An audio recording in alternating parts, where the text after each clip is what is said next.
вечер, почитувани гледачи. Еве со новото издание на емисијата Живе и здраво, која се емитува секој вторник во 19 часот. Главоболките и мигрените се едни од најчестите состојби кај населението.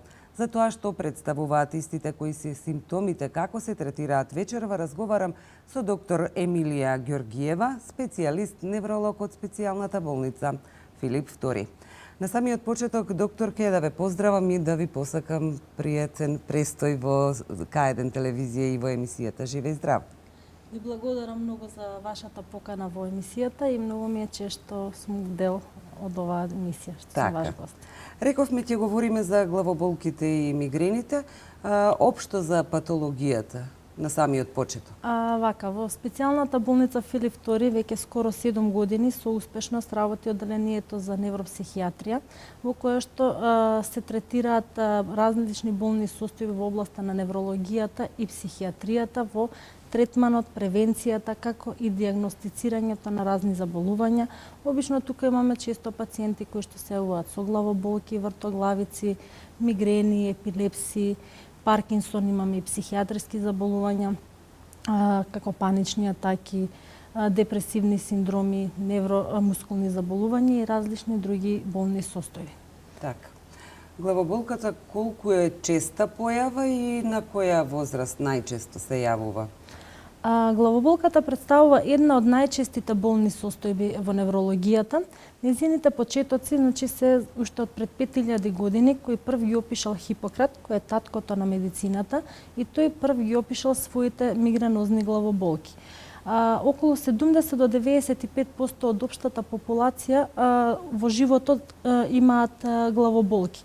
Главоболката најчесто се јавува на возраст од 20 до 45 годишна возраст и оваа инциденца се намалува со возраста, кај со годините, значи кај возрастните се намалува и кај децата се намалува. Но многу често во нашата пракса се среќава да имаме и дечиња во училишна возраст кои што се жалат на појава на мигренозни главоболки, тие не можат да ја следат наставата, отсуствуваат од часови и се неефикасни поради овие главоболки. Главоболките исто така представуваат и многу се чести кај административните работници, како и кај луѓето кои што уживаат во урбаната средина.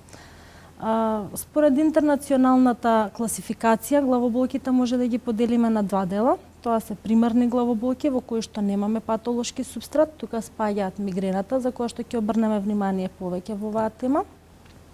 Тензионните главоболки, кластер главоболките, тука спаѓаат и тригеминалните автоимуни невралгии и други примарни главоболки, а додека пак секундарните главоболки се оние главоболки кои што обично се поврзани и со некои други заболувања или состојби, како што се главоболки кои што се јавуваат при некои цереброваскуларни нарушувања, травматски главоболки, главоболки кои што настануваат како резултат абстиненцијални главоболки при прекумерно конзумирање на аналгетици, при алкохол или при некои други главоболки кои што се јавуваат при покачен екстрахранијален притисок, при електролитен дисбаланс, при разни невропсихијатриски заболувања и слично.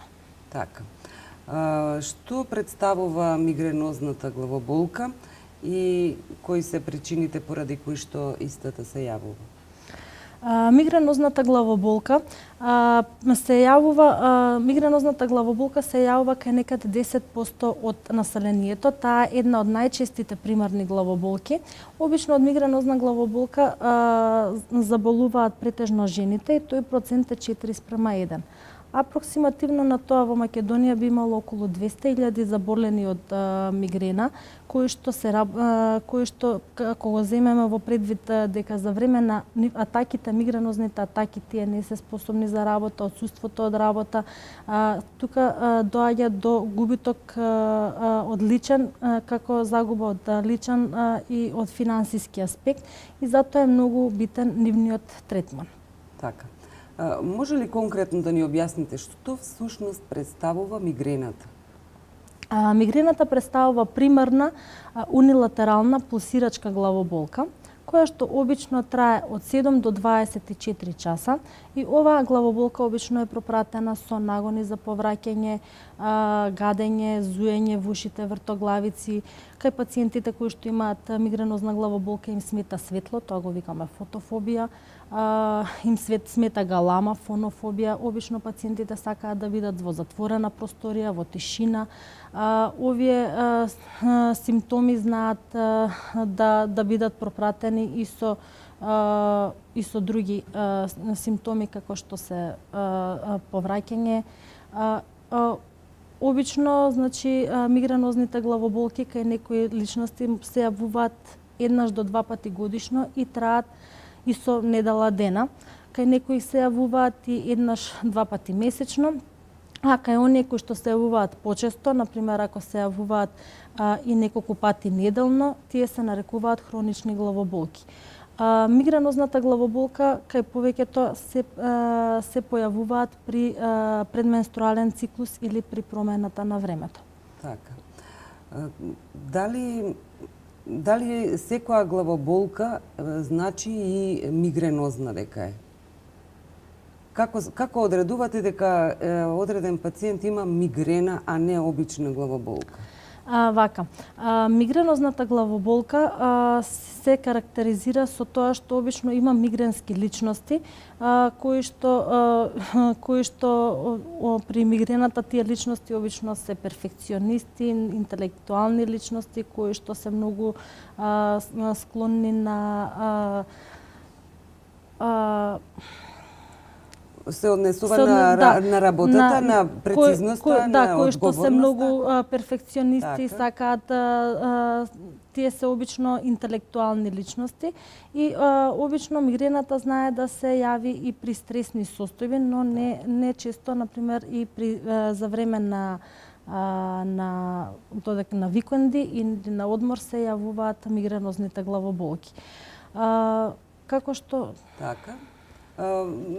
Ме интересираше кои се причините поради кои што се јавуваат мигренозните болки. Ете рековме дека нели луѓе кои што имаат поодговорна работа можеби се поголеми жртви на ваквите. Тие се склонни кон Така. создавање на тензија, почувствителни се, повулнерабилни и заради тоа, например, и многу често се јавува кај пациенти кои што добиваат вакви мигренозни напади, така? Да. Кои се другите причини поради кои што пациентите добиваат вакви? Постојат и така наречени тригерни фактори кои што може да ги предизвикаат мигренозните главоболки. Обично мигренозните главоболки може да се предизвикаат како резултат на промена на хормоналниот статус, например 1 до 2 дена пред менструалниот циклус, нередовен сон, нередовна исхрана, конзумирање на некои видови на храна, како што е чоколада, сирење, вино, алкохол, цигари и некои други тригерни фактори кои што може да ги предизвикаат овие главоболки. И затоа се препорача секој еден пациент кој што има чести мигренозни главоболки да си води една евиденција колку често се јавуваат овие главоболки и кои се причините за појавувањето на овие главоболки, за да може да се избегнуваат овие фактори и на тој начин да се намалат појавата на мигренозните главоболки. Мигренозната главоболка исто така се јавува и за време на бременоста, но многу често после бременоста овие мигренозни главоболки можат да исчезнат или пак да си исчезнат после менопаузата. Значи затоа што нели многу често мигренозните главоболки се јавуваат пред менструален циклус, така да после менопаузата овие мигренозни главоболки може да исчезнат. Така. Кои се симптомите на мигрена и какви видови на мигренозни напади постојат? Мигрената значи има неколку фази. Значи првата фаза е почетната фаза, во која што се карактеризира со промена, пациентите има промена на расположението, повеќе се раздразливи, имаат депресија, умор, поспаност, чувство на потреба на користење на некое благо, обично на чоколада. И овие симптоми обично се јавуваат неколку часа пред да започне втората фаза. Втората фаза ја нарекуваме аура, бидејќи таа се јавува во одредени случаи, значи при мигренозните атаки непосредно пред да се појави главоболката, и овие аури траат не повеќе од 60 минути. Таа обично се манифестира со појава на некои транзиторни невролошки дефицити. Например, кај видната аура може да дојде до појава на скотоми, црни дамки, линии како цикцак линии, губиток на говорот, може да има трнење на рацете, краткотрајно слепило, значи од една унилатерално слепило и слични симптоми кои што се завршуваат за 60 минути и потоа започнува третата фаза која што е главоболката. Типичните мигренозни главоболки, како што веќе спомнавме, тие обично се силни, едностранни, пулсирачки главоболки, кои што се потенцираат при физичката активност. На болните, како што веќе спомнав, им смета светло, им смета галама, имаат вртоглавици, нагони за повраќање, сакаат да бидат во затемнети простории и овие болки траат 4 до 72 часа. Кај деца, овие главоболки се пократкотрајни, траат 1 до 48 часа и тука можат тие да бидат некогаш и билатерални. Четвртата фаза, таа е завршната фаза, кога ќе завршат симптомите на главоболката. Тука пациентите се раздразливи, се осеќаат туморни, малаксани, имаат тапи главоболки, намалена концентрација, расположението им е намалено. Во однос на мигрените и аурата, може ли да ни објасните што е тоа аура? Дали секогаш е таа пропратена со мигрената или пак не? Мигрената има два вида на мигренозни атаки, која што може да биде обична мигрена, која е мигрена без аура и комплицирана мигрена која што е мигрена со аура.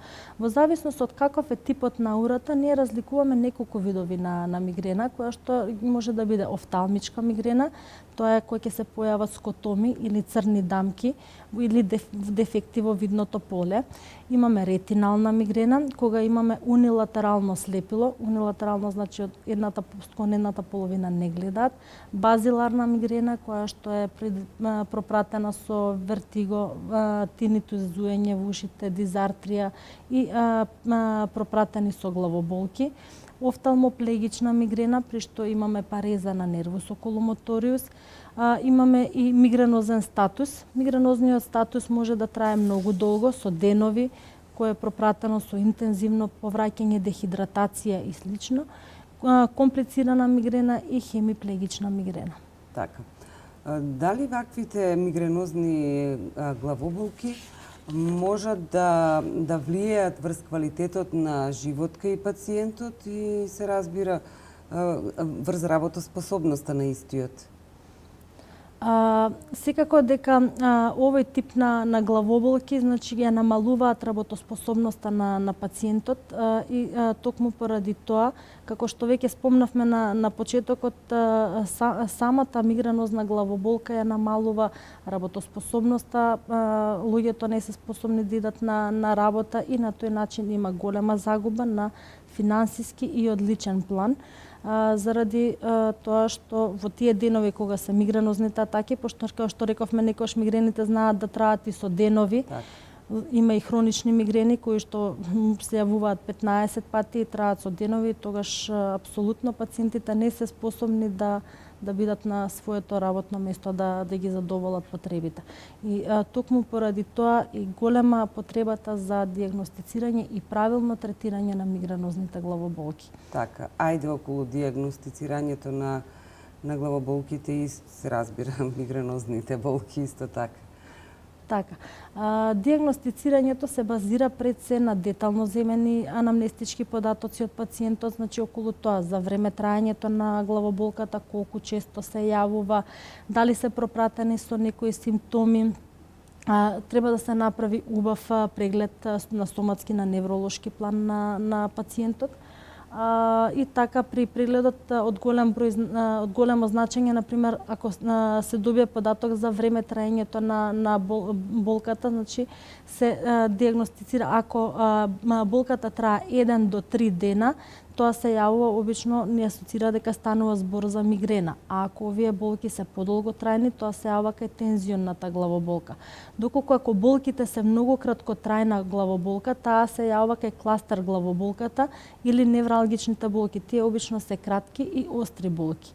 Многу се битни, исто се земаат податоци за какви се симптомите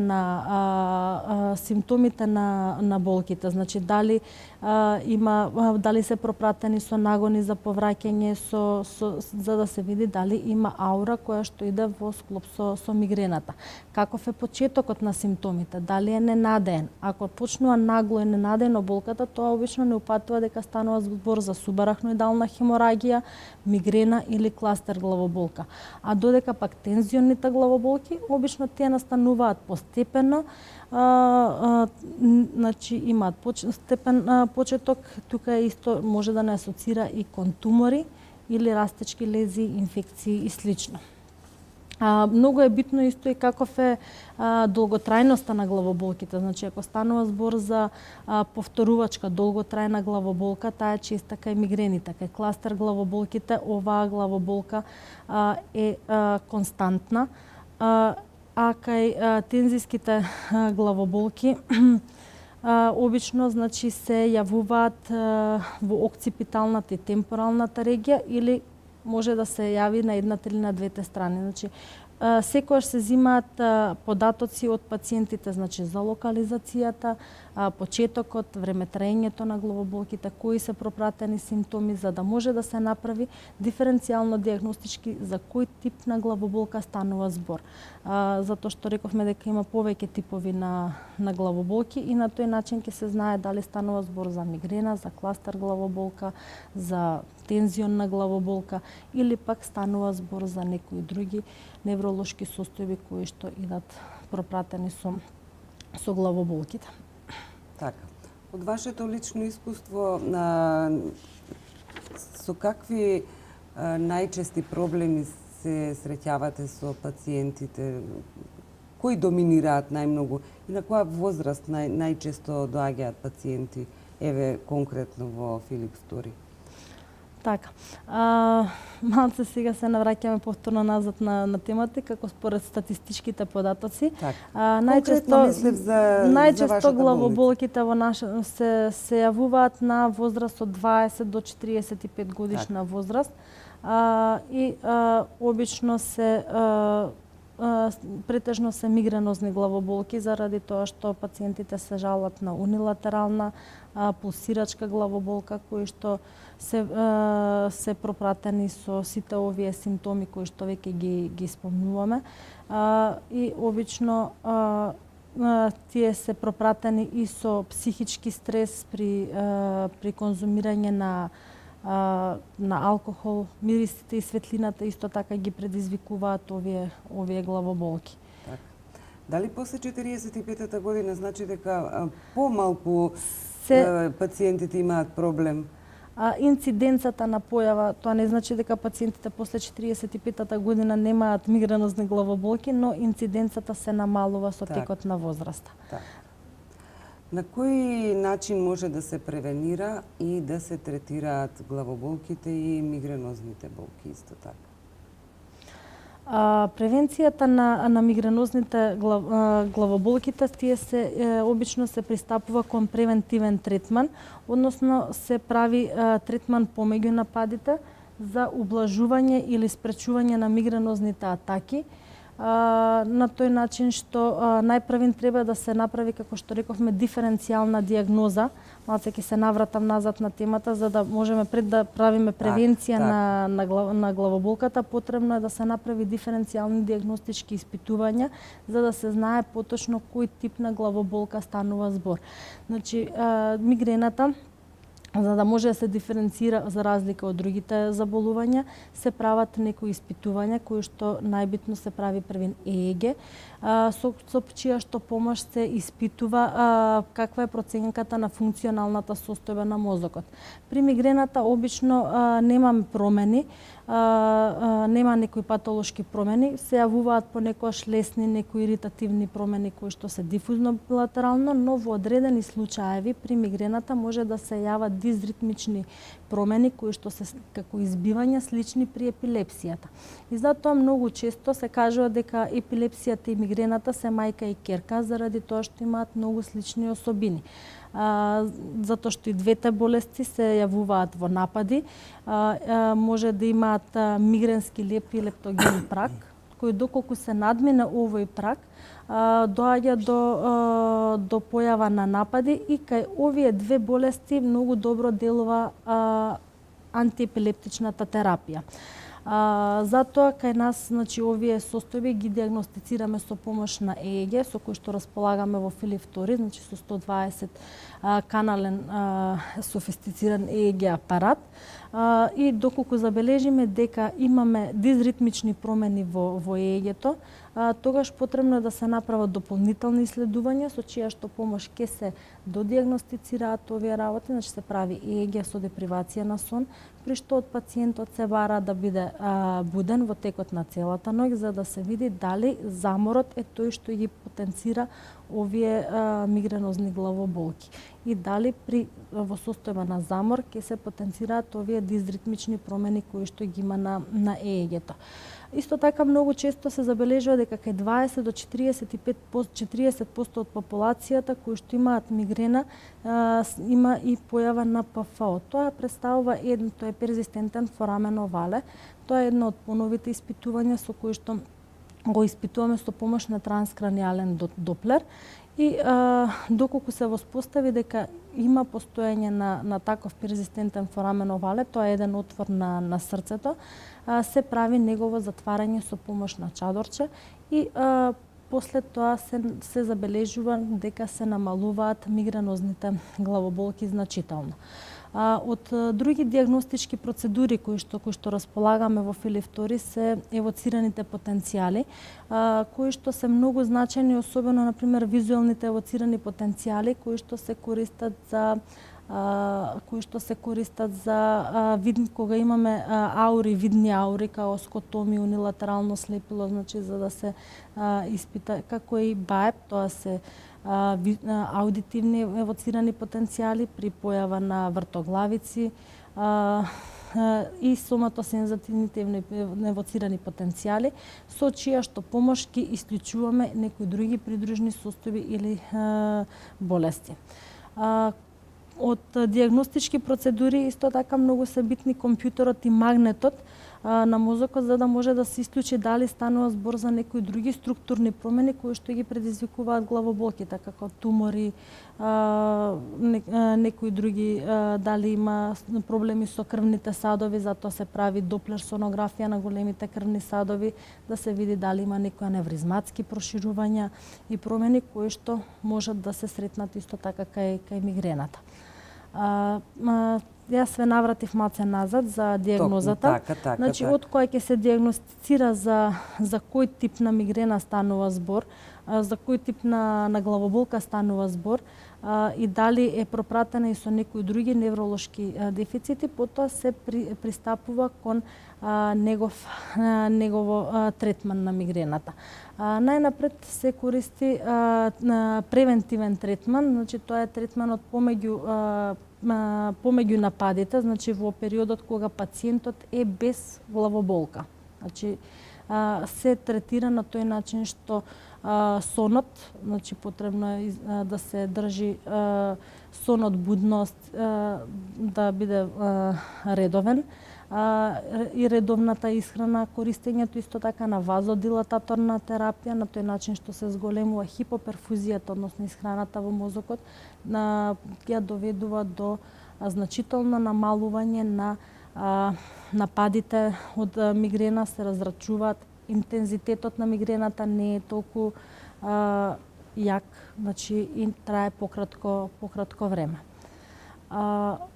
а доколку станува збор веќе кога се нападите на мигрената, тогаш се користат нестероидни антиинфламаторни лекови, обично се користат триптаните и сумотриптаните, но и со нивната употреба не смее да се претерува многу заради тоа што често ствараат зависност. Така. Во однос на диагностицирањето го споменавте ЕЕГ-то. Што тоа што представува?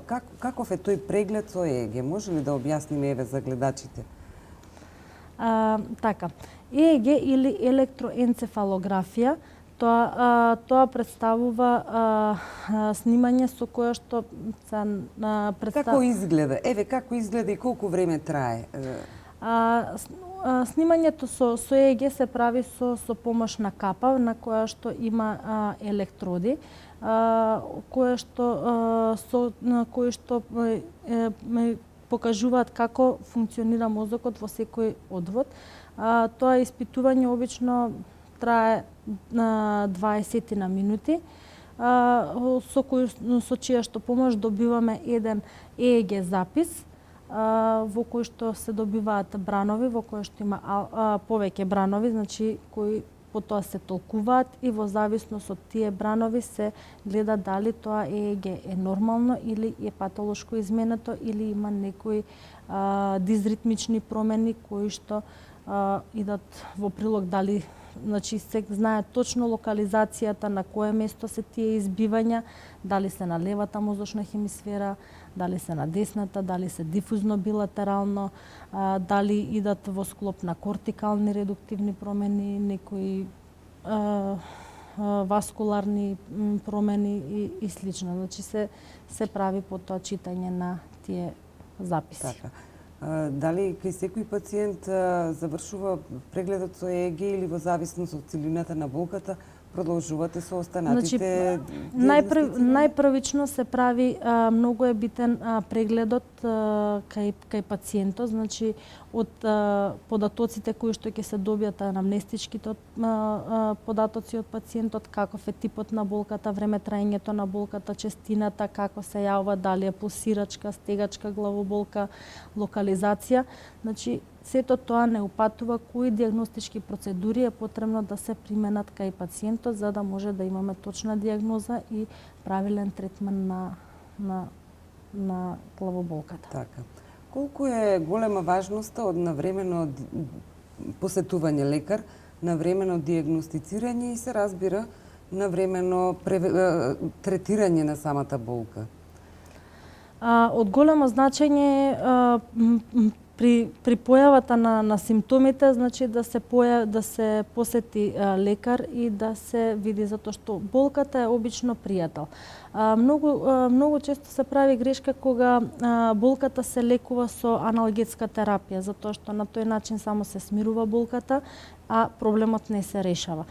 Значи многу често луѓето чекаат да се јави оној краен стадиум во кој што веќе многу е потешко да може да се превенира или да се делува на тој начин што само се зимаат аналгетици и се смируваат овие болки, затоа што болката укажува дека има некаде некаков проблем и затоа е потребно да се направи испитување, да се види конкретно што е тој проблем за да може да се навремено делува на Така. Ги споменавте аналгетиците, јас токму и околу тоа сакав да ве запрашам. Многу често сите ние знаеме ќе не заболи глава, па ќе се напиеме аналгинче, кафетинче или колку е тоа исправно? Колку или не само аналгин или кафетин, туку еве можеме да забележиме многу често се рекламираат разноразни лекови на природна база кое што ја убива главоболката, кое што го смирува телото и така натаму. Колку ние треба да земаме такви лекови, а без претходно да посетиме лекар? Така.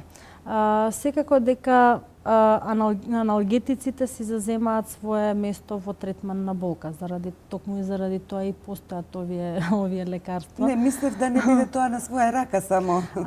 Но како што веќе реков, премногу е голем бројот на земање на своја рака лекарства и закаснето појавување на лекар и испитување и диагностицирање на состојбата.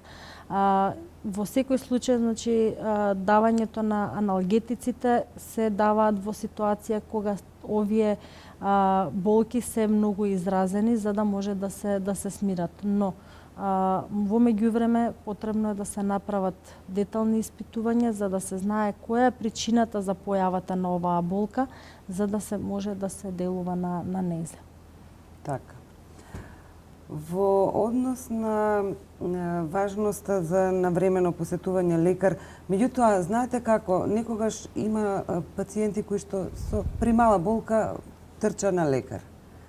Колку па и тоа го оправдувате?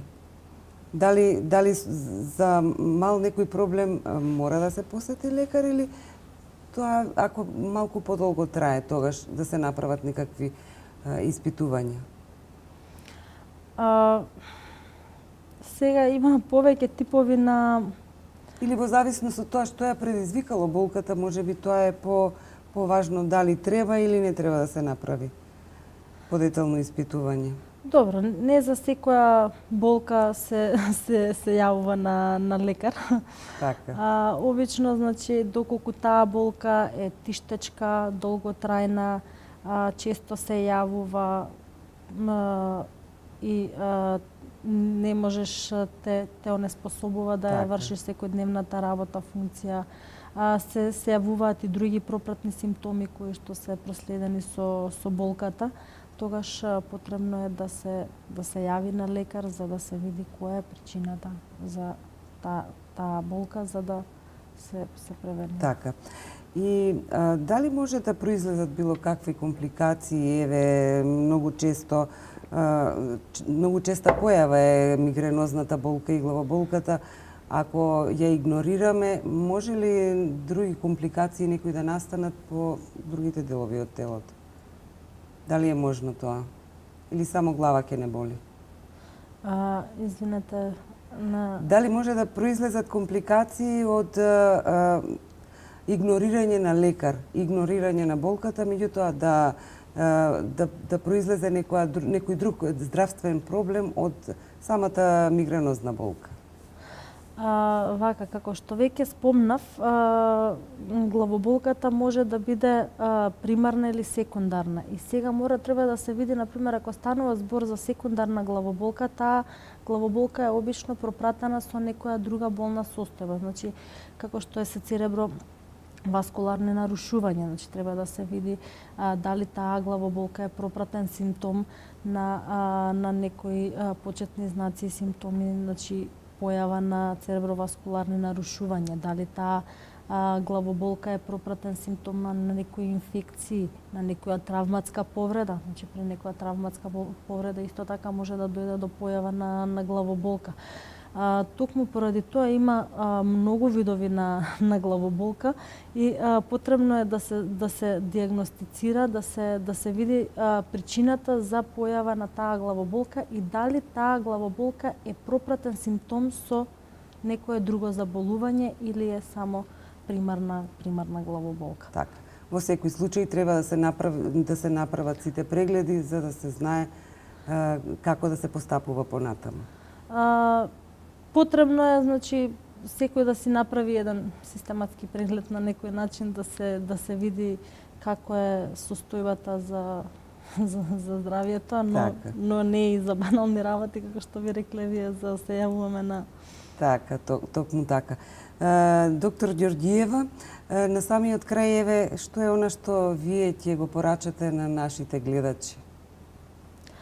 Она што би го препорачала на сите е да, како што веќе зборевме за аналгетиците, да не се лекуваат само иницијативно и да примаат средства против главоболки, како што се најчесто кафетин, аналгин, заради тоа што сите овие лекови, значи, ја намалуваат главоболката моментално, но при тоа не го решаваат проблемот и многу често се јавуваат зависности од овие лекови.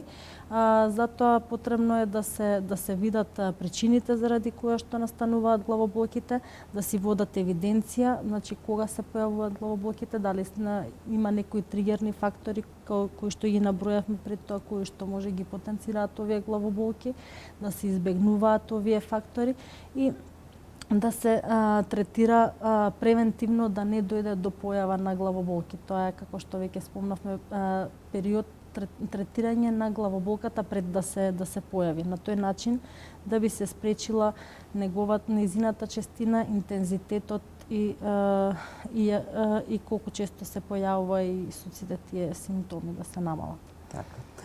Јас ви благодарам за вашето присуство и што бевте дел од Ви благодарам за вашата од емисијата Живе и здраво. Се надевам ќе се видиме во некоја следна прилика. Ви благодарам на поканата.